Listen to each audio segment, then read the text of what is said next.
You're listening to an Airwave Media Podcast. The regular season is heating up. New stars are emerging, and that means more opportunities to win up to 25 times your cash on Prize Picks, the most exciting way to play daily fantasy sports. Just select 2 or more players, pick more or less on their projection on a wide variety of stats, and place your entry. It's that easy. Let it fly to turn $10 into $250 with just a few taps. Easy gameplay, quick withdrawals, and injury insurance on your picks are what make Prize Picks the #1 daily fantasy sports app. Watch your favorite players and get paid doing it this basketball season. See your entries make progress during the game or make new entries for the second half and the fourth quarter. 3-pointers, assists, rebounds, and everything in between are yours for the taking. Join the Prize Picks community of more than 7 million players who have already signed up. Right now, Prize Picks will match your first deposit of up to $100. Just download the Prize Picks app and use code GET100. That's code GET100 on Prize Picks for a first deposit match of up to $100. Prize Picks. Pick more, pick less. It's that easy.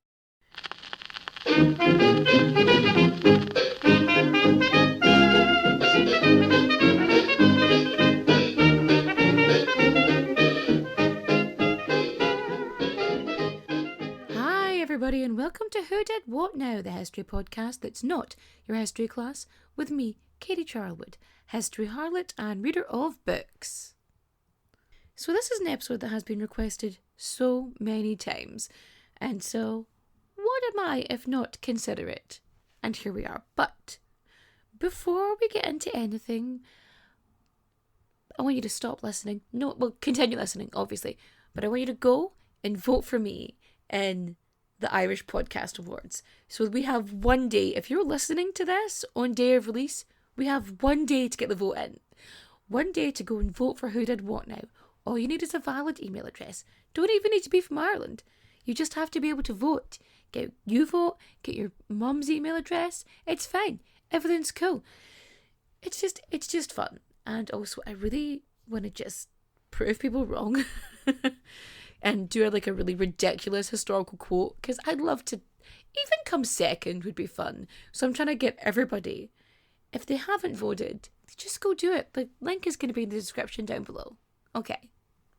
Go do it now. And then come back. I'll wait.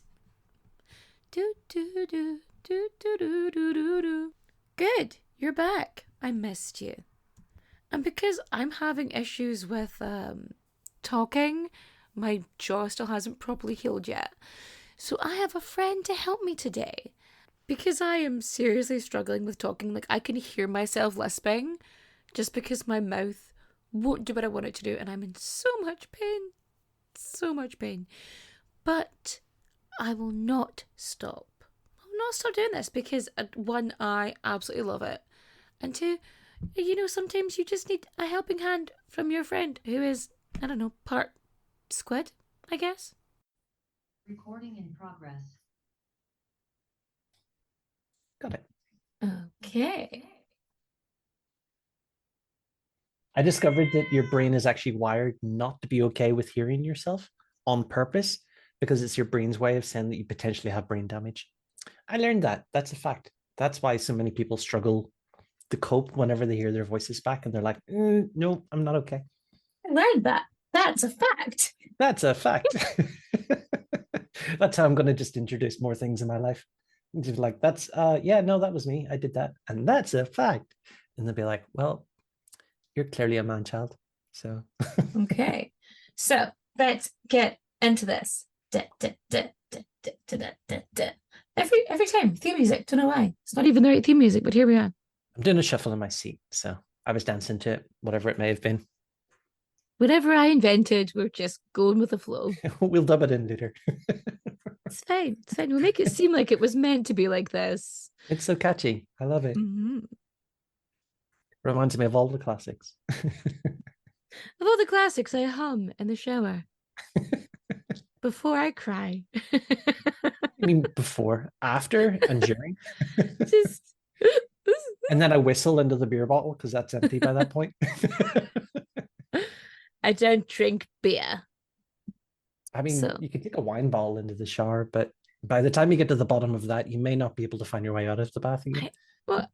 See, the problem is, right, that would have to be a red wine, which I don't drink. Straight from the bottle. Give me a straw.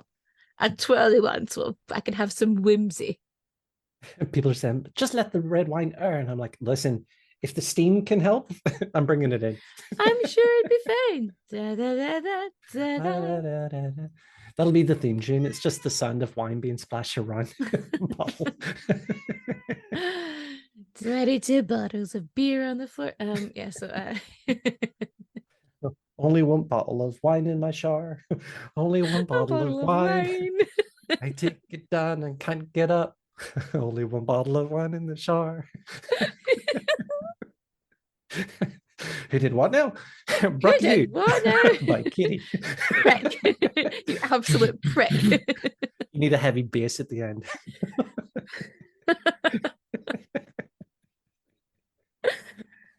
It's just the sound of water hitting me. It's like I'm stuck on the floor crying into my wine. If anybody questions the echo on the microphone, you could be like, it's because I record all of these in the shower. Didn't you know? It's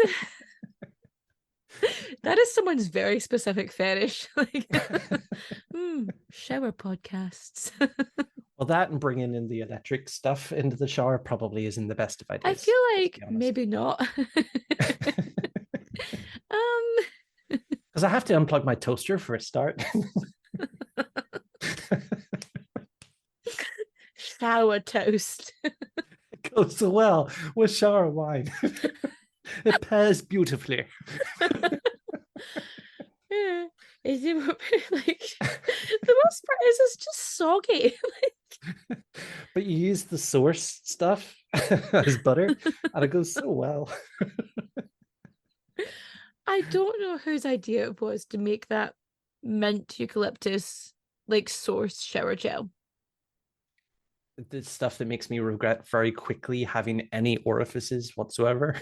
Yeah. That's I know that one. Yeah. Why am I burning? Like, why is this? Like, okay. Is this what an STI feels like? I made a joke about an STI once. Not mine. And I had a joke about an STI, but it kept coming back. Hey. But I basically correct. And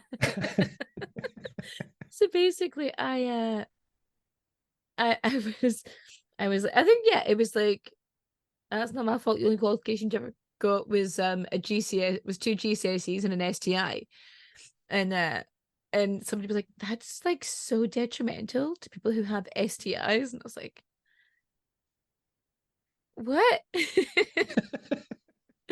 It's like I had Walk somebody me through complain. this process. I had somebody complain once because people were calling me like fat and obese and stuff. And I'm like, it's not my fault. You don't know what a real woman looks like. You know what I mean? This is an adult human body, you know? And I got complaints. I don't know. It's like, I got one complaint from this woman who was like, do you not think you're being like really disrespectful to like skinny women? And I was like, hang on, let me check. And so I messaged my friend who has like lupus and just cannot gain weight, chronically ill. And I was like, hey, are you offended by this comment? And she was like, fuck off, no. And I'm like, cool. That's my litmus test. Great. It's important to have friends from all walks of life.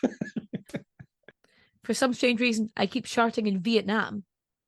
Shout out to everyone in Vietnam. We love you. Yeah. And to whoever is listening to me in South Korea, there's at least 2 people, because I hit number 19 of the chart. So I was like, thanks, South Korea. World tour coming soon. Yeah, people are like, when are you coming to Australia? I don't know. When Australia asks me, I think is the way of it. But let's get into this. The shower toast is done. Shower toast is done. When there's no more time for shower toast and it's time for shower Tim-Tams. Tim-Tams? Tim-Tams. Is this sponsored by Source or Toast? Sponsored by Toast. Toast. Oh no. Bringing you all your toasty needs. Heated bread. Oh yeah, she's clearly on the payroll of the bread conglomerate. It's the gluten They've got her. Don't be a heel. Buy some toast. I am a toaster. I want to make toast. Are you in too much of a Two rush in the people. mornings to get ready for work and you need toast, but you need to have a shower first? Worry no longer, my friend. Shower toast. The bread you can drink. Yeah, I think we've hit our silly hour. Hi, Welcome, hello. welcome, friend. So welcome, one and all, friends, Romans. And countrymen. I know that. This is what happens when we've been talking for an hour, because we haven't had a proper conversation in so long that I think we just went, ooh, let's get the silliness out. Welcome, one and all. I am joined today by my delicious friend, Paul. You may know him as the host of Kraken's Cabin, a wonderful new podcast, which I believe I have recommended. And if I haven't, go listen to it. It's great, but not free. Listen to this. Thank you. You're Hi, welcome. and hello, and welcome.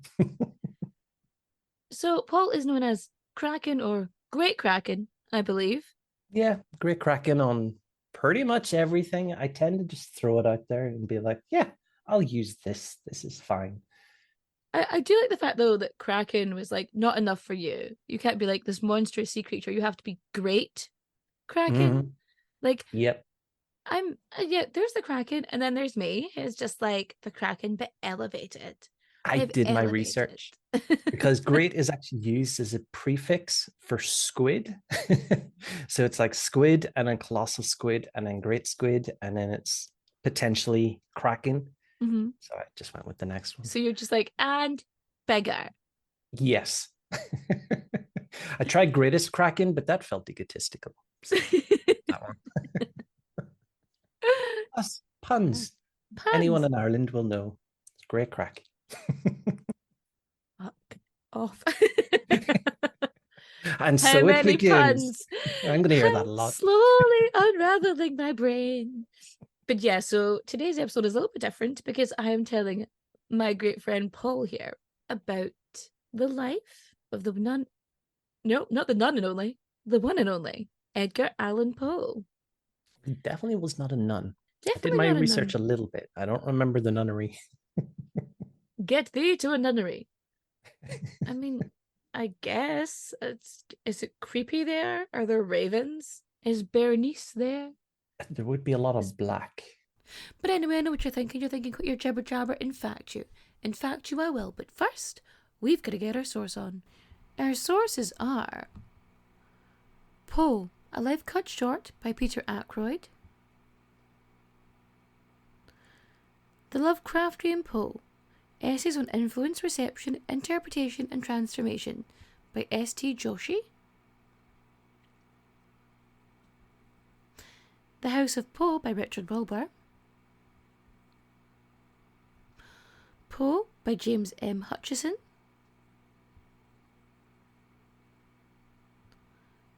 Poe, A Biography by William Bittner,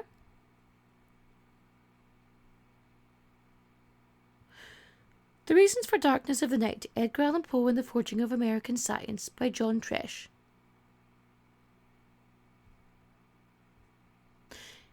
Edgar Allan Poe, A Critical Biography by Una Pope Hennessy, A Historical Guide to Edgar Allan Poe by Gerald Kennedy, The Poe Museum, Edgar Allan Poe A to Z, The Essential Reference to His Life and Work by Don B. Sova, The Edgar Allan Poe Society, and of course our favourites, biography.com and history.com. Are you sitting comfortably? Good. Then let's begin. So, this story begins, as one would expect, at the beginning. I know, you're shocked. So, Edgar Poe was born on the 19th of January 1809. So, very start of the 19th century, and he was the second child of two travelling actors. So, David Poe Jr. and Elizabeth Arnold Hopkins Poe. So, they had an older kid, Henry, and then there was Edgar, and then there was a daughter, Rosalie. So that was their little family. But when Edgar was just about 1. He's just about 1 year old. Mm. His dad up and leaves. Just absconds.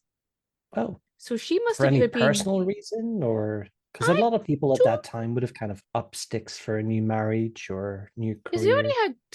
had... Because I'm thinking here, I'm trying to figure out the timing. Because she would have had to be either pregnant with child number 3 or not long after having child number 3 before he buggered off. There's a possibility that Rosalie, the younger sister, is a half sister, but there's kind of like wibbly wobbly possibly with that one. I mean, he's an actor; he can't be trusted. But yeah, and I was like, Shots fired. where did he go? A year later, like the mum dies of tuberculosis. He's 2ish, 3, no mum, no dad. He also died in 1811. Oh, well. He shuffled off the great stage of life. Oh, yeah, he was an ill-tempered alcoholic. There we go. That's why. Oh, okay. Huh. Sowing the seeds. But yeah, 3 days after the mum dies, the dad dies. Like completely away, different part of the, country, but he's gone. So this is in Boston, Massachusetts, where Poe was born and lives for like a couple of years before being taken in by John Allan, who was a merchant who traded it. Oh fuck! I'm gonna have to say it. So he traded in tobacco, which is fine, cloth, wheat, tombstones, and people. That's an interesting one. Oh, okay. And people. And people. Yeah. He sold slaves, as far as I can tell. So that's horrific. Mm-hmm. They end up fostering Edgar, and he ends up taking on the Allan name in the middle of his sort of name. And the reason that goes into the middle of his name is because they never formally adopted him, and they never really properly took him on board. Like, they had him baptized, and because they're trying to like force religion on him, as one does when one is in a cult. And they ended up and so they end up doing this Not whole our thing. Irish Catholic upbringing kicking in there. Well, I'm sorry, but if you're in a building where the church elders are chanting while proclaiming to drink the blood and consume the body of a dead god, I feel like you really shouldn't be bumping your gums about stuff. I'm just... Yeah, you kind of fall into that whole death cult behavior. Mm-hmm. Effectively, it's a weird upbringing. So it's split between positive and negative. So they're like spoiling him, and then they're being like really harshly disciplining him. They're kind of jumping between the two. You enjoying that wine? Oh, it's delicious. This is cerulean red, by the way. It's very, very nice. But is it as good as shower wine? No, because shower wine takes a lot longer to drink. Because you're getting it from the bottle. Because it keeps refilling every time you turn your back on it. It's ridiculous. Sometimes it's shower water. Sometimes it is simply my tears. Shower wine. So anyway, the Allans, so they end up in the UK for a bit, and Poe ends up going to a grammar school in a town I used to live in Scotland. Oh, okay. In Irvine, yeah. So that's in Ayrshire. Because John Allan was from there originally. So yeah, Edgar Allan Poe went to a wee school in the town that I lived in, and that town is currently not very pleasant, to be honest, but that's what happens when there isn't enough investment in, areas. So now I'm wondering, whenever I'm reading anything by Poe, should I read it in a slightly Scottish accent in my head, or should I add a Boston accent? I actually don't know what his accent was like. I feel like somebody knows. I feel like it's probably one of those mishmash things. Because the Ayrshire accent is very different to, say, like a Glasgow accent. Like there's actually a variation in it. Whereas I actually sound more like I'm either from Edinburgh or from the Highlands, even though I am from neither of those places. You sound like you're from here. Someone thought I was Geordie the other day, and I was like, no. But yeah, I don't know what kind of accent he had. I feel like, yeah, but he ended up going to England too. So he was in London and he went to boarding school in Chelsea. By the time he's 11, he is back with the Allens and they end up in Richmond, Virginia. So it's fair to say, at least for keeping up appearances and stuff, they definitely paid a lot for his education, even if they weren't Yeah. going to formally adopt him. Because of the tensions between the Allens, or at least John Allen, I couldn't really find anything about Frances, the foster mother. So yeah, from the age of 2, he's living with them, and they have this weird upbringing, but they're putting him through all this formal education. They're putting him through all this stuff just to. I'm not so much sure it's kind of the fact that it's for keeping up appearances as opposed to it being like the done thing. Like if you have a child, you have to educate them. You have to do it. Like it's more like the rules as opposed to doing it for presentation. But they were definitely of the 1%ers. Yeah, he's really enjoying that sort of elite upper class lifestyle. But yeah, when he's a little bit older, in 1824, he is joined the Junior Honor Color Guard that escorts the Revolutionary War General Marquis de Lafayette. Lafayette. What? Maître Cotterelle with bloodstains. Lafayette. Like when my mouth isn't as sore, I can really do that. I can do the full rap. I can. I've practiced. I actually wanted to learn it in French just to be that extra level of pretentious. That would be a hit at Christmas parties for sure. I would be the worst. Yeah, so basically he's our Lafayette. Like he is sort of the Junior Honor Color Guard. So you're escorting Lafayette like around Richmond, Virginia. It's nothing else. That's just a pretty cool little feather in your cap, like. So Poe ends up standing guard on the front steps of the Richmond's old stone house, because Lafayette's visiting somebody in there. And which this stone house actually becomes the Poe Museum later on. Oh, the one he stood in front of. I would hope they have a little statue of him there, just constantly keeping guard. That would be so cute. Wouldn't it? 1825, sort of the Allen's uncle and just sort of a financial supporter. He passes away, and he ends up who is actually like one of the like richest dudes in Richmond, leaving the Allens with what I can only describe as a fuck ton of money. I like to call it fuck you money. Like they have so much money. And they end up with like real estate and in today's money, about $19 million. So yeah, there's a lot going on there. So really fucking rich. Although when you think about it, Edgar Allan Poe is not formally adopted, so there would need to be a will in place in order for him to inherit off the Allens. So that's kind of its own little thing. You would have to wonder whether or not that was thrown in his face from time to time, even as a kid, or at least people reminding him that until that happens, so Like you're rubbing it formally in. accepted, all that money's nice, but that can be just snatched away. It's a lot of uncertainty for a kid, especially at that age. Yeah, it's a lot. When he's 17, he gets engaged to one Sarah Elmira Royster, which sounds exactly like a name of somebody from this area. So they're engaged, and she promises to, wait for him while he goes to college. That they're going to get married after he does his thing. And so he goes to the University of Virginia to study, well, ancient and modern languages. I mean, that actually seems fair. I was going to be like, ancient languages, but no, actually, that seems pretty fair to like do ancient and modern languages. Which modern languages, I'm not entirely sure of. But yeah, like the whole point of this university anyway is it was built on the sort of ideals of one Thomas Jefferson. So there was meant to be no smoking, no booze, no guns, no horses. For whatever reason that horses weren't allowed there, but it's the 1800s. One would expect horses, but oh, and gambling. Now this one's more important because Edgar Allan Poe had a habit for gambling. And so when he arrived at the university, unfortunately, he only had $110 on him. And the university's fees were thrice that. So he thought, all right, I need to make myself some money here. So what does he do? Gambles. And instead of making money, he ends up $2,500 in debt. He should have folded it. Fuck you. And I was going to say you'd have to hand it to him. That's quite a lot, but that might be too subtle.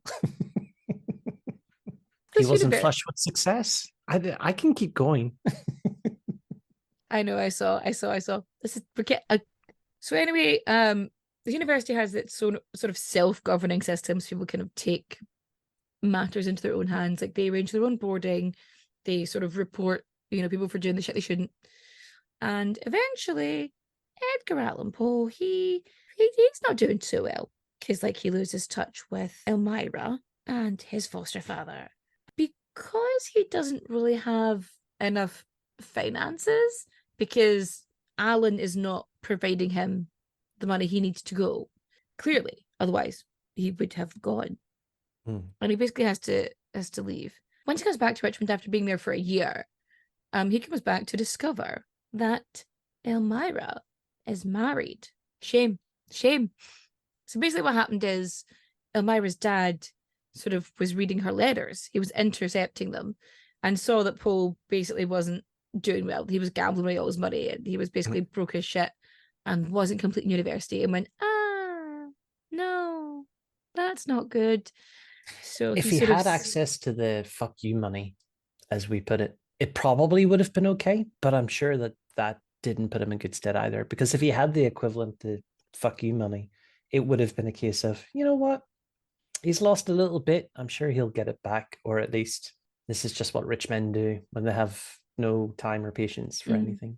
So basically, the dad ends up telling her to marry someone else, and he kind of pushes her in that direction. And this is an era where you can't really say no to that. You're just going to have to do it. So she gets married, he comes back, and he's just back in Richmond, kind of depressed, because ex-fiance is now married to someone else. His dad, his foster dad, the man who raised him, not really speaking to him because, he gambled away all this money and he had to pay off his debts. He's just not doing well. So Edgar's like, I gotta get the hell out of Dodge.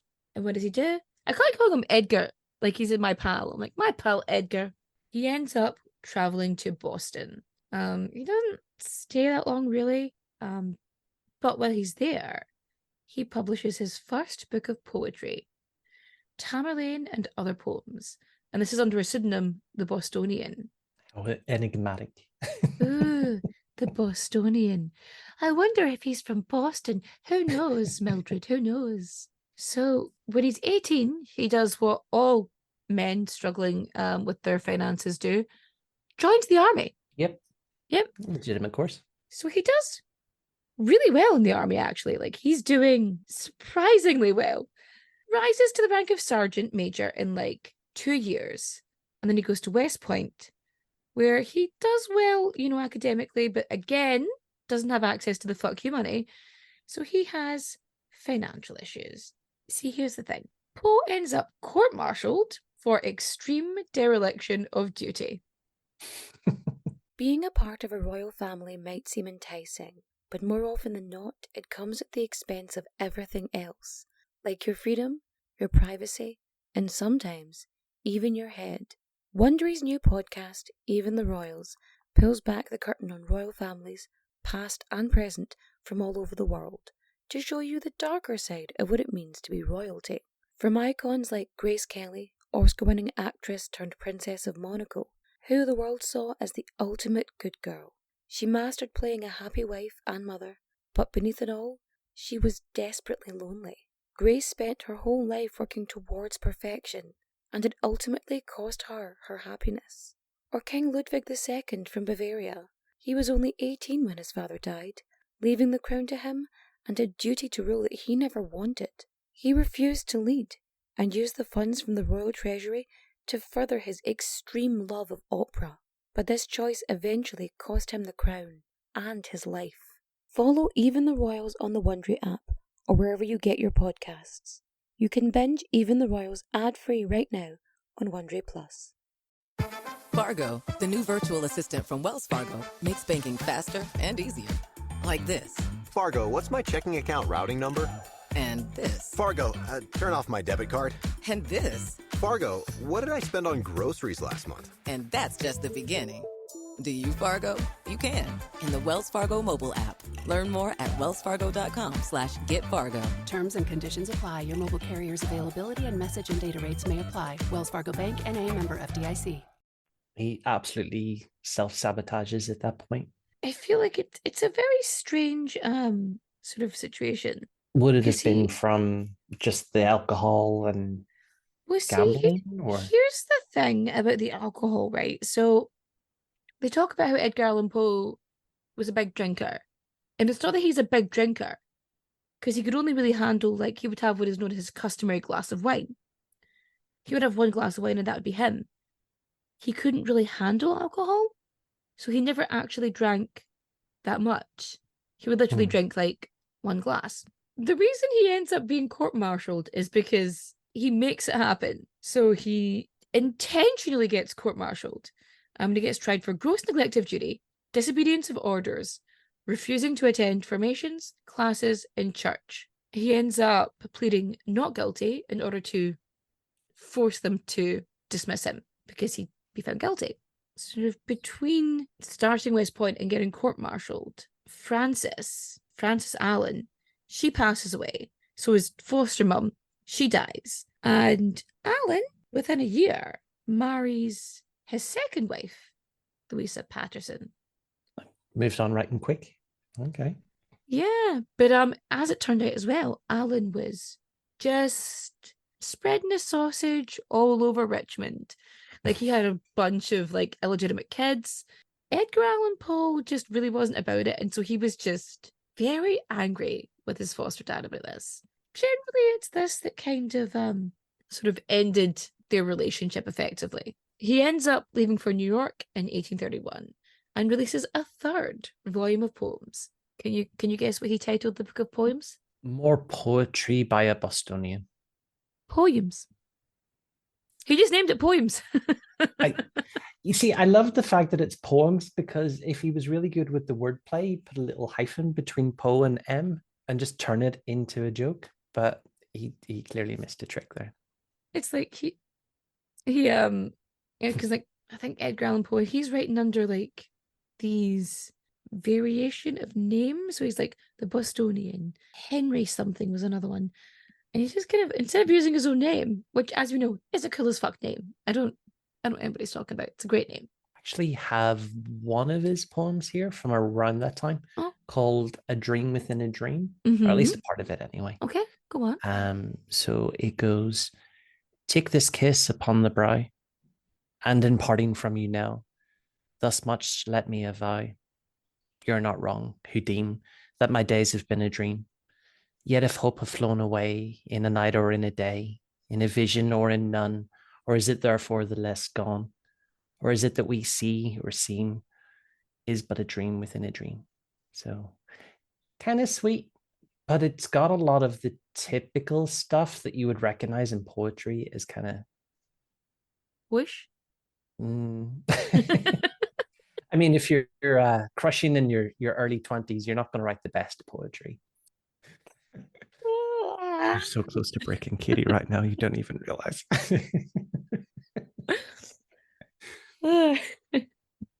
Deep breaths. You've got this. It's okay. Have I? Back to it. Oh no, actually, so we had a conversation last week, I believe. Maybe more time has passed. I don't know. And I was talking about Edgar Allan Poe, and then I sent you my favorite Halloween costume I've ever seen on a human, which I was so shocked you hadn't seen it. I had not. It has lived on the internet a long time, but clearly I am in different circles than you. And it's Edgar Allan Poe, and it's basically this dude in a proper Edgar Allan Poe outfit, except he's wearing booty shorts and fishnets. Nevermore written on the back.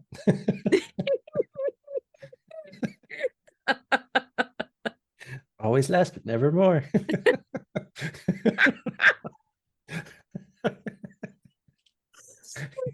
Okay, we need to get through Poe's stupid life, right? No, I'm kidding. Oh, we're getting to the even more sordid part. So he was kicked out of Richmond military school, West Point, military school. and So his dad remarried, and things were just shit. And so he ends up going to Baltimore. Why did I say yeah, it it like did say that? Baltimore. It was. I wasn't sure whether or not to correct you on that one. I You're just like, kind what of. was that about? Is that an Why are accent you thing that why are you I? pronouncing it weird? Is it insensitive of me to point that one out? Back to the sad and sordid life of Edgar Allan Poe. Speaking of. So speaking of, so he's in Baltimore and he's living with a bunch of relatives. He's effectively couch surfing, like the equivalent 1800s that 19th century couch surfing. So you have him staying with his aunt, Maria Clem, and her daughter, his cousin, Virginia. Ooh, I've heard Just of it. that. Mm. So Poe ends up living in Baltimore for about 4 years, and he is moving between writing poetry to short stories. And one particular publication takes interest in him, the Southern Literary Messenger, and it's based in Richmond, Virginia. And it's here where Poe publishes Metzengerstein, which is apparently his first horror story. Okay. Followed by Bernice. You've heard of Bernice. I have experienced bits and pieces of Bernice, but I've never sat down to fully read it. Because So I know that Edgar Allan Poe approached all of his short stories in the exact same way, which is you need to be able to read it all in one sitting, and everything has to have a purpose. There has to be every single word has to be measured and teamed and driven to a certain agenda. He's not one for fluff at all. Yes. So, Yes. I mean, kind of like Hemingway, who's just like, no, the less words, the better. As opposed to James Joyce. Yeah. Who says words are not even words. You don't even know. I don't even. I looked at the cover of Ulysses and got tired. I was like, no, like, fuck this, no. So if I want to listen to the rantings of a drunken Irishman, I have plenty of places to go. like, I can just walk half a mile up the road. I am good to go. Really not a challenge for me. So he writes Bernice, right? And Bernice is so terrifying, so horrific, so graphic for the time. The Southern Literary Messenger receives a fuck ton of complaints from readers. And they get so many complaints, the editor offers Poe a job on the staff. Yes, people are angry. People are engaging with your content. Stay, please. Bad reviews are still reads. Reviews are still reads. So he's interesting because at this point, Poe is one of the few writers who's just trying to make a living as a writer. Like that's as opposed to having a second job in this, or it being a main job and him having the writing on the side, which is very common. And he's not a great time because you've got like the Great Panic happens, and then you also have the fact that copyright is kind of funny because international copyright wasn't really like established. So people were taking British stories and just republishing them in America and be like, I wrote this, give me money. So so he was struggling a wee bit. And so he's there and he's working at the Messenger, and the guy who hired him, they're sort of rubbing against each other a bit. Things aren't great. The story goes it's about Poe's drinking, but again, this is all like made up. So the whole thing about him being an alcoholic is basically put out by this dick who hated him, right? He was just like, I hate Edgar Allan Poe. He was an alcoholic. The man could handle one drink. He was a lightweight, was his issue. So he couldn't really drink more than his one glass of shower wine. His Bath Baileys and his shower wine. We're painting a very particular picture. A very particular picture that involves water and alcohol, which I feel is bodies of water and alcohol, which I feel is something we shouldn't like really mix. Yes, they're going boating. Bloating with Aperol spritz. And yeah. Poe ends up inviting his aunt and cousin, Maria in Virginia, to live with him in Richmond. And it's a year later that he basically gets the legal document for them to be married. Whether or not they were actually married at this point, we don't know, because we don't have the documentation. We know he obtained the license, but we don't know if they were actually married at the time, because he's 27 and she was 13. Yourselves. Yep, 13. 13. Now, although I did hear on the paperwork, she wrote down that she was 21 at the time in order to try and smooth that through, because even though that kind of age was a little bit more acceptable, it was still seen as a bit of a scandal at that point as well. Yeah, so it's interesting because there's no guarantee that it happened at that time, but it is agreed that they got married at some point. So because there's such like a massive age gap, and because of her age, more so than his, it's there's questions about the relationship. So because Poe would refer to Maria as Muddy, which, you know, like mum, Muddy, you know, like a mother term, and Virginia was known as Sissy, like sister. So whether this was him marrying her to, I don't want to justify the marrying of children, but like this could have been some sort of, well, if I marry her and if I make money, then, you know, they're supported and sure, whatnot. It's a smokescreen for something, well, equally as scandalous and probably more scandalous. So they've taken maybe the lesser of the two options. Yeah. So we don't really know what happened, because I mean, we don't know what happened behind closed doors. We don't know what they were like. There's no diaries to work from. But it seemed that these two women, well, this girl and this woman in Poe's life, that grounded him, and he was having less issues, you know, because of their existence. Sure. And he seems to be like just a better dude. So he's more responsible. He's not gambling. And he's generally like happier, like during the years where he's with them. So he's at the Messenger and he wants to write other things, right? He wants to write other types of stories, other than sort of this dark horror. But people are only interested in him for his horror, for his darkness. And so they're like, no, keep doing it. And eventually he ends up leaving the Messenger in 1838. So, and this is where he's really getting popular. So that he writes The Telltale Heart, The Mask of the Red Death, The Black Cat, The Pit and the Pendulum, The Gold Bug, The Fall of the House of Usher, The Murders in the Rue Morgue, so on and so forth. What's actually really interesting about Murder in the Rue Morgue is that the character in it, the Auguste Dupin, that character is who Arthur Conan Doyle based Sherlock off of. Ah. Because it's Murders in the Rue Morgue is seen as the first modern detective story. Which again it varies from his typical sort of spooky stuff. Please don't typecast me. So yeah, basically Dupin is this eccentric genius. He solves wild and mysterious crimes, and Conan Doyle's like, that sounds interesting. But like, if you actually read most of Poe's stuff, most of the stuff he writes is actually, well, it would be comedy for the era. Not as funny now, but in the time it would have been seen as a comedy. Like, as opposed to like horrors and all that shit, you know?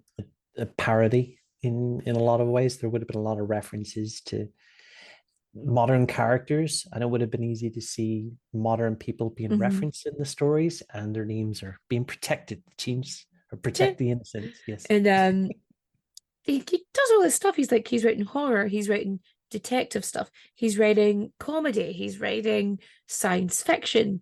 Like, he is just in prime time doing great. He's writing in all these genres, but again, it's horror that's really pushing him to the front row, because he's doing deep psychological horror, not just woo. It's not your hack and slash. That being said, I do enjoy the graphic novel hack and slash. It's such a fantastic story. You actually sent a copy to me. I remember the first I issue. did. I was like, you need to read this. I must insist.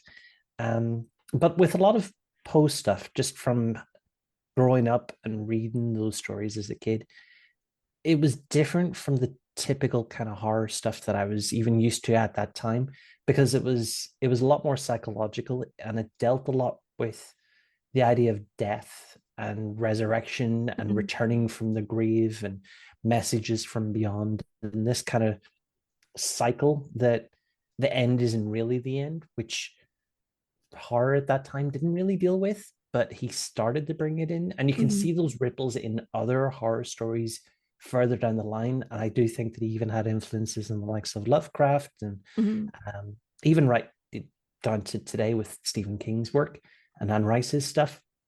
The idea that death is just a doorway, and it's actually a two-way door. that was very much Poe's modus operandi. And he's also like Scooby-Doo, right? And I have a reason for this. Edgar Allan Poe is like picturing him in Scooby-Doo. his little choker and his big pumpkin head, little foppish outfit running behind him now.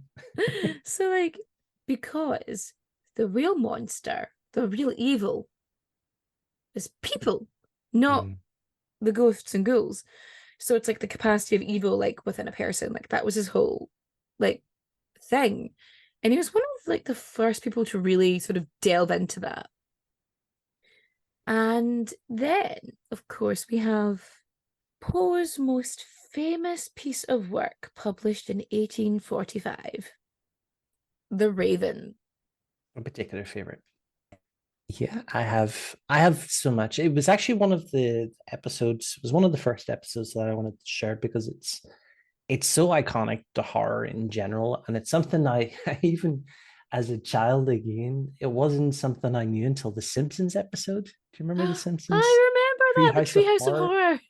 And they did and honestly, it's probably one of the best interpretations of that story that brought it to life for a whole generation. I honestly think that it was a watershed moment for horror in general, for modern day. A lot of kids would have seen that and been like, what is this story? And although it's done in a comedic fashion, with the Raven having Bart's face and teasing him from the top, but yeah, how can anybody not recognize whenever you hear "Once Upon a Midnight Dreary"? It's such an iconic line that even songs, you can hear people quoting that in songs, and it brings to mind everything about it. And the best thing about it is that so much of it's in his own imagination as well. It's not that the Raven is this literal embodiment there to haunt him. It's possible that the fella's just lost his mind in his grief. And Poe's very good at creating an unreliable narrator, from things like The Cask, and, The Fall of the House of Usher, all of that kind of stuff. You read it and you can come away with it and go, well, there's still a perfectly rational and reasonable explanation as to why all of this happened. The person who's telling us the story just isn't right in the head. Yeah. So yeah. I love this. You're like, it's not great. It's not great. But it's I used to have this sidebar. I used to have this hardback copy of The Fall of the House of Usher and Other Stories. And then between me moving houses like 12 times, disappeared into the ether. And I was like, man, I really need to rebuild like my classics collection. Says me looking at my bookcase, which is actually too full of books. But have you got the double layers or triple layers yet? Well, see, some in some of them the books are so big, I can't do the layers. And then I also have the top. So there are books. There's 3 shelves in my bookcase. 3 shelves are filled. The bottom shelf is doubled. And then on top of the bookcase, I have more books, and then a bookend that I made. I have bookends holding up more books on top of my chest of drawers. And then my bedside table has a cabinet that's got books on the shelf, and then underneath it, and then on top of it. So, I mean, I have some books. You have a few books. and there's more in the loft. I love that. And in my ex's house, which he's storing for me. Because whenever I was growing up, my parents were very much like, here's a book, go away, please leave us alone. Here's more horror stories. And Poe's, I might have even been the same collection, and it wouldn't have been much bigger than my fist. And it had 5 stories in it. It had, see if I can remember it. It had The Gold Bug. Mm-hmm. It had Telltale Heart. Mm-hmm. Fall of the House of Usher. Mm-hmm. The Cask of, I always get the pronunciation wrong, Amontillado. The Cask of that. I felt like it's walled up, which is still iconic because Batman did it once, but that's another story. And what was the final one? That might have been it. But whenever you're 9 or 10 and you're under bed sheets and you're reading about somebody who's been lured into the subterranean layers and just casually getting drunker and more drunker and then put in the little alcove and then suddenly chained up and bricked and they won't be able to escape, it leaves you with ripples of fear. Yeah. Ripples of fear. Ripples of fear. It's a new kind of ice cream actually coming out this Christmas. Delicious. Ripples of fear. Halloween ice cream. Tastes like pumpkin. And so pumpkin spice. Pumpkin spice and vanilla. So the Raven basically just shoots his career up because he's already known in literary circles. He's kind of known as, the spooky dude. But the Raven makes him a household name. And he only makes about $15 at the time. But because it's so popular, because everyone just gets obsessed over this, it has international success, and he ends up with all these opportunities, and ends up taking on these clients and giving lectures and doing readings and whatnot, reciting his poem. He's making bank. Things are going really, really well for him. And yeah, he ends up being one of the first writers, and I think maybe the first American writer to completely live off writing, to completely do that. Which is interesting because again, for most of his life, he's struggled financially. Even though he, could very well have access to fuck you money. But at that point, was his father still around, or the stepfather? Let me check. Do you have seen the reference? I don't. Because I know that their relationship was very patchy anyway. From what I remember, even though the stepmother had said, you two need to get along, and the stepfather said, okay, we'll give it another try, and I'll help sponsor you into Richmond and go into military school. But then during military school, he went, no, changing my mind. I'm done. I'm absolutely done with you, Edgar. And I know that he turned up at one point then when he heard that his stepfather was going to die. And as he approached the deathbed, stepfather got a cane and started waving it at him and threatening him with violence if he came any closer. Yeah, I think the foster dad, died in, I think, 1833. Let me double check. 1834. And I think the last time they spoke was 1833, I think, is how it went down. But yeah, it's basically for even up until the 1830s, for a lot of that, Edgar Allan Poe would still sort of dabble in getting assistance, financial assistance from his dad. And then eventually he was no, because he went through this whole thing where he would just either give him loads of money or give him nothing. It was very much hot and cold. while Poe is getting all this success and all of this sort of, adoration and money, his wife Virginia, well, she has tuberculosis. And she's sick for a good number of years, and she dies in 1847. And at this point, the couple are living in New York. And Virginia is 24 at this point. So they've been married 11 years. And she's died of tuberculosis. And this fucking shatters Poe. Like, he is just... He's broken, And he never really recovers from her death, like, not emotionally. He relied on her for basically bearing the mental load, for being his emotional support wife, and grounding him. So they were living in New York, they were doing this, and then she dies, and so he does his automatic thing, which is move back to Richmond, and he moves back there. And who just so happens to be, a very wealthy widow, but Sarah Elmira Royster Shelton, the very woman, I should say, who promised to marry him after graduation, but ended up marrying this, very, very well-renowned society fellow with lots of money and business acumen, who is now also dead. So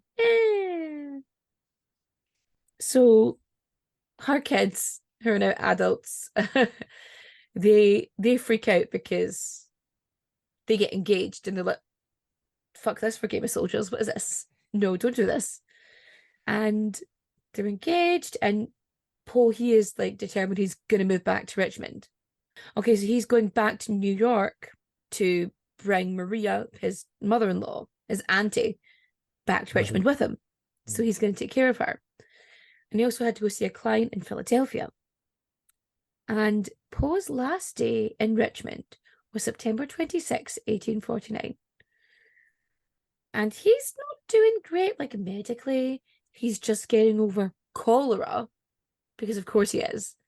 And he's not doing great, and he tries to get him to go to a doctor. And he does, because one of his friends is a doctor, but instead of getting any kind of medical treatment, they just hang out. So it's more like just meeting his buddy. He has this meeting, he goes to Sadler's restaurant, has a meal, and at 4 a.m., September 27th, 1849, he gets on a ship that's headed for Baltimore.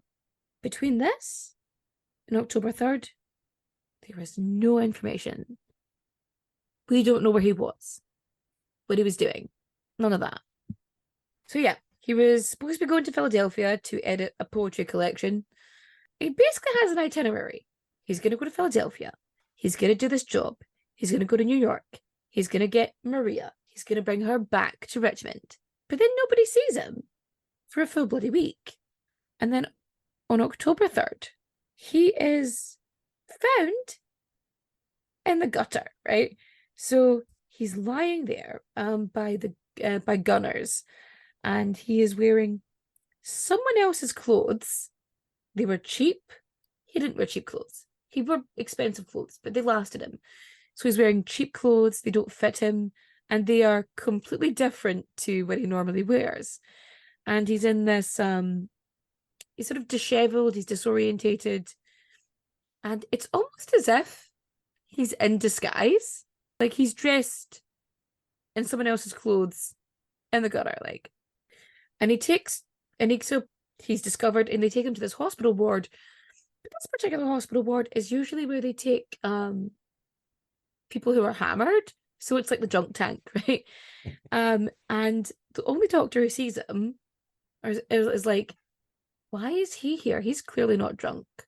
Like, he's delirious. He's kind of babbling and might be like hallucinating. He's kind of talking incoherently. But he never really gets it together enough to explain where he was or what happened, because he's slipping in and out of consciousness. Like, he doesn't have any way to explain that this business trip somehow turned into him donning someone else's clothes and lying in I mean, the I think street. we've all had a trip where we've ended up in someone else's clothes, but generally we can remember why within a day or two. He seems to have been, from what I remember, whenever he was found, it didn't look like he'd been attacked. He was slurring his words, and the sources kind of differ a little bit, but apparently he had an aversion to water at that time as well.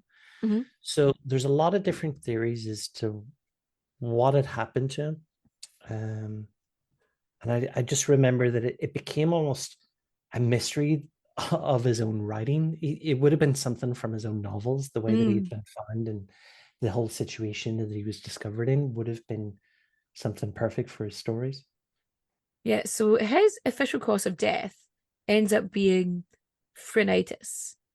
Because he dies on October 7th. And it's phrenitis, congestion of the brain, which is basically what they would label death certificates if someone was died of alcohol abuse or a drug overdose or just kind of or stuff they could not explain. So again, there's theories. One is he drank himself to death, but he's generally sober because it's this dick who has it out for him who just decides to tell everyone that Poe is, a big drunkard. But he's such a lightweight, so he'd gone out and had a glass of wine, as far as anyone knows, and that was the last thing he had. And any forensic tests they've done find it like really unlikely that he was drinking like during this time. Yeah, another theory is that he's robbed, but there is one theory that there's one account in air quotes that he met some friends in Baltimore, and after his like single drink, his little glass of wine, he is just somehow absolutely sloshed, is wandering around, insults a woman, and her lady friends beat the crap out of him and rob him. Now, I'm not saying it's not true. I'm just saying, one, he wasn't beaten, and two, why would they change his clothes? Like, it's a very, very respectful mugging if the person who like steals your shit then dresses you in something else. Like, oh no. So There is another theory that I came across, which was because of the aversion to water. Mhm. There was a fear that it was something to do with rabies. And apparently, within a couple of days of him dying, they went to visit his home, and his cat had died at the same time.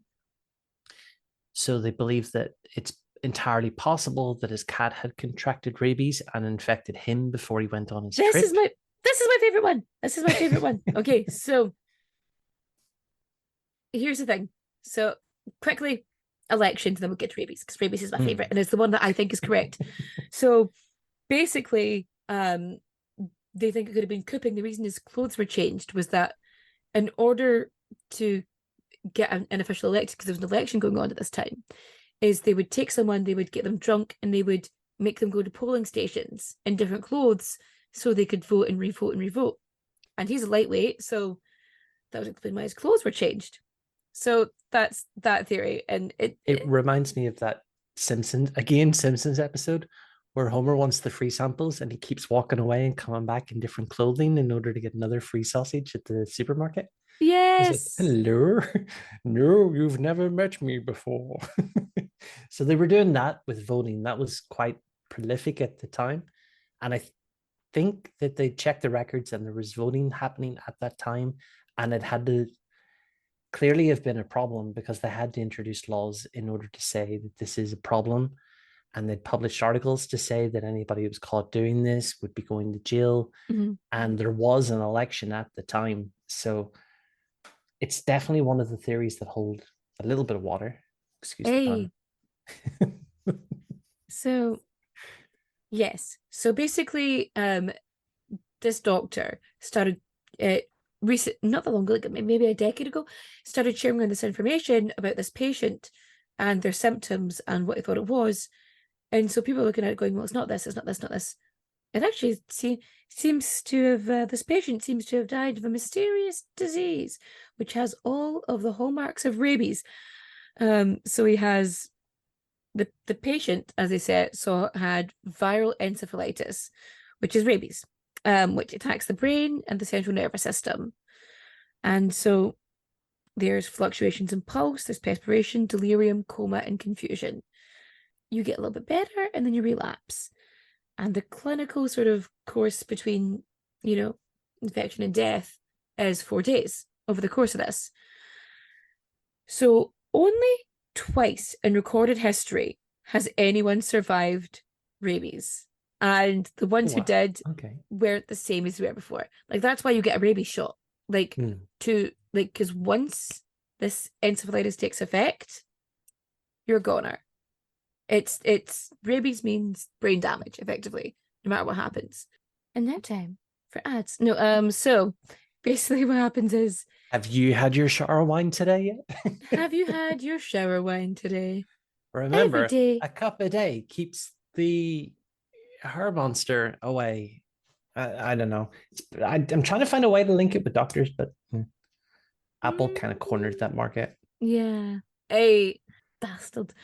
So basically, 26 years after Poe dies, right, his grave is moved. He gets exhumed. And this is the thing, because everyone decides they're going to go take a poke at the famous writer. And one worker says that when he was moving the body, Poe's brain rattled around in his head. Now, you may be thinking that's a bit weird, considering brains are notorious for rotting incredibly quickly. They are the squishy things.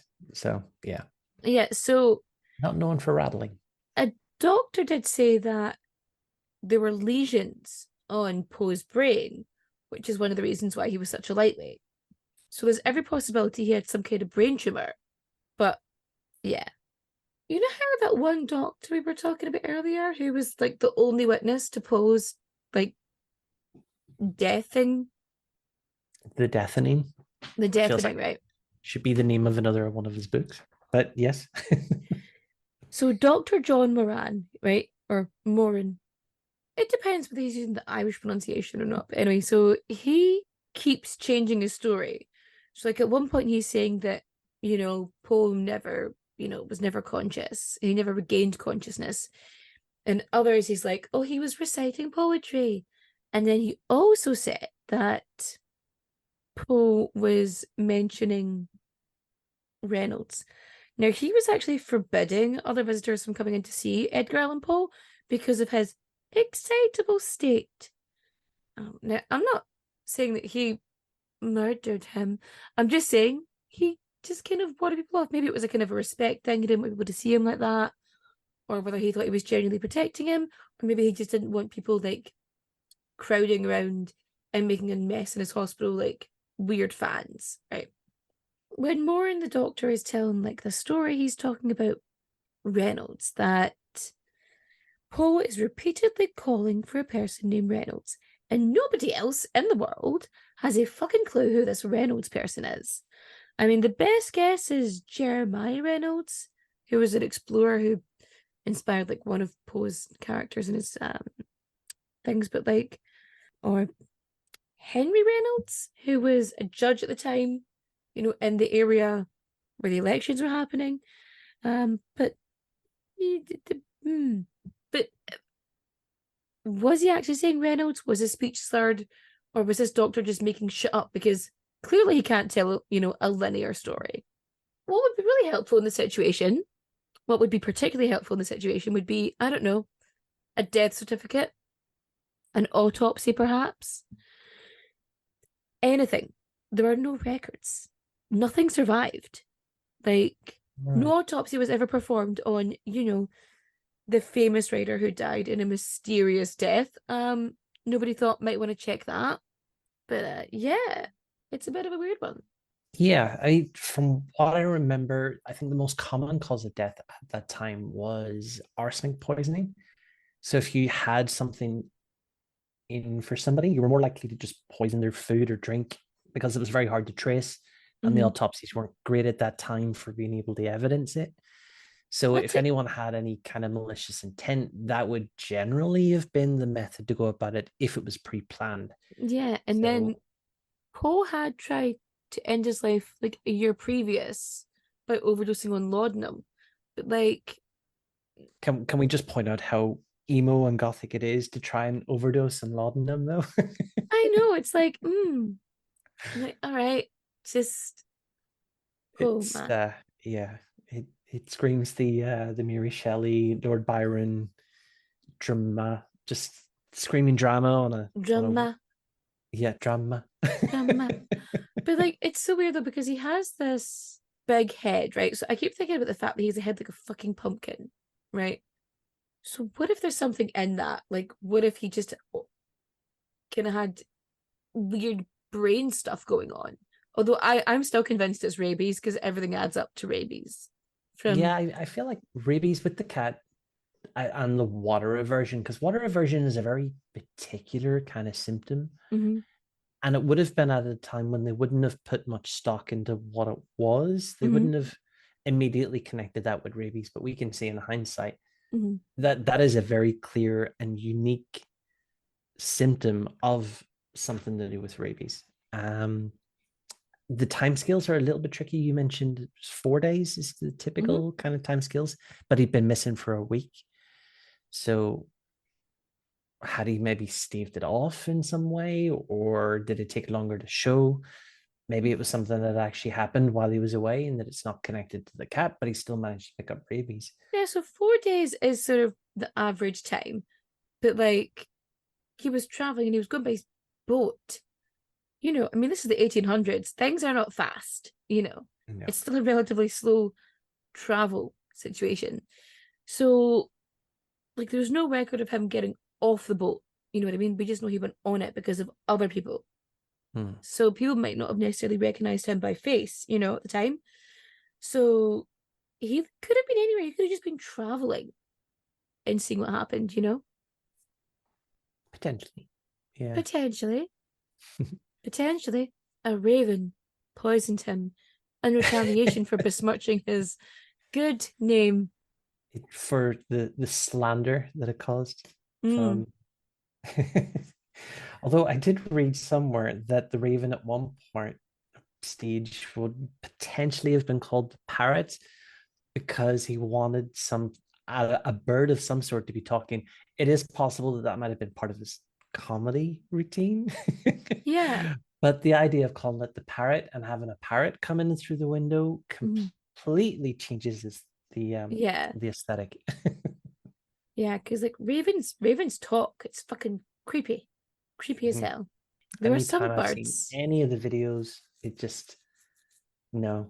It seems like it's a cursed thing. That being said, dear ravens, you cool though? Don't peck us to death. Thank you. Yeah, we would appreciate it. Birds of a feather, you know. Is that a middle finger at me? Go fuck yourself. Go fuck yourself. You arsehole. I love that there was a slight dawning on your face as that kind of crept in, and you're like, I "Oh was no!" like, no, because like you know what the problem was is I was trying to think of a way to get plumage into the conversation, right? And then you did that, and I was like, absolute You could have bastard. gone with "For flock's sake." And so ends our story of Edgar Allan Poe. Are you planning to murder me now? I'm not going to say that on this podcast, which has many thousands followers, so probably best not to have that out there in the Folks, if world. I have an aversion to water in the next couple of days, So firstly, I have to find an animal that has rabies, and then I have to somehow get that animal to you, and then I have to ensure that you get bitten by that animal. It's a lot of work. all of the monkeys on Monkey Island, which is a small island off the coast of Thailand near Phuket, all of them have rabies, for reference. Oh, I'll just get you to an island off the coast of Thailand. Yeah, I'll just make that happen. Great, yeah, you and that one oar you have, go. It'll be a slow ride. I'm gonna take the steamboat to Thailand, and I'll let you know when I get infected. Yeah. To Thailand, to Monkey Island. Oh Jesus, Guy Brush 3 wood. So what we're gonna do now is everyone knows they can follow me on my socials. If you are listening to this on day of release, you have one day to vote for me in the Irish Podcast Awards. It's for the listeners' vote, it's for the listeners' choice, and the link is in the description down below. I am on all of the socials. I am Who Did What Now Pod, except for on X, previously known as Twitter, where I am Who Did What Now PD, because there weren't enough characters to make pod in my username. And you, my dear friend. I'm Paul. I go by Great Kraken on pretty much every single platform. You'll find me trying my hand at everything. And I will try and find a way to entertain you in the meantime. The only ones that Plug your probably won't find podcast. me on is X. But yes, there is the podcast, which I just started. It is Kraken's Cabin, which is me reading various stories from whenever I loved climbing under a duvet with a torch and reading horror stories, Edgar Allan Poe being one of them. At the moment, we're actually reading Oscar Wilde's Portrait of Dorian Gray. So if you like chill ASMR stories, I will read them to you. And there's a little bit of a mystery that I'm building around it to explain what's going on in the meantime as to why you're at the cabin. Great. And adventure. So, I don't know if you've ever actually listened to my podcast episodes, dear friend, but at the very end, I always do like a little recommendation. So I would like to opt to give that privilege to you. Reading, I would recommend Meddling Kids, which is the best way to describe it is a fanfic sequel of Scooby-Doo with an actual horror story based into it. So imagine if the Scooby Gang had grown up and you're reconnecting with them after 20 years, but it's an actual Lovecraftian story built around it. So I would definitely recommend that as a read. As a watch, I think it's very in theme to recommend The Fall of the House of Usher, which has recently been added to Netflix. I have yet to try it. I was holding off to this weekend, but a lot of friends have actually checked it out already and very strongly recommended it. It's a fantastic show, so that is definitely worth watching and listening to. If it wasn't your podcast and voting 3 times for it in the viewers awards, thank you. All of the things. One of my personal favorites is always Welcome to Night Vale. I love the absurdity and horror elements to it, but also Cecil is pretty much an icon to me. I just, anytime I'm having a tough day, just listening to Cecil tell me about his stories that he doesn't remember his childhood or his mother and the nightmarish nursery stories she told him, that always warms my heart. Sometimes, see, when I'm decorating, actually, if I've got lots of decorating to do, like painting walls and things like that, that's when I listen to Night Vale. Just like, it's just so much, it's some strange reason, it's very soothing, I find. It's the similar fashion. I was actually painting my living room and absolutely binged about 15 episodes of Welcome to Night Vale during the entire time. It's one of those shows that it got me through COVID lockdowns. It was something that kept me company throughout so many little things. I've discovered songs through it. I believe they're going on tour now. They might be in Dublin soon, so I will actually speak to you about that at some point. Plans. The plans are fermenting, but you're coming to Belfast first for the markets. I have to. Yeah, I'll make it work. We'll take 2 pictures this time. 2 pictures and 1 grainy video with a One thumb grainy in video, front of it. 2 pictures and a very burnt marshmallow. So, without further ado, we shall bid you good night. Adios, au revoir, auf Wiedersehen, my friends. Bye-bye. Ciao.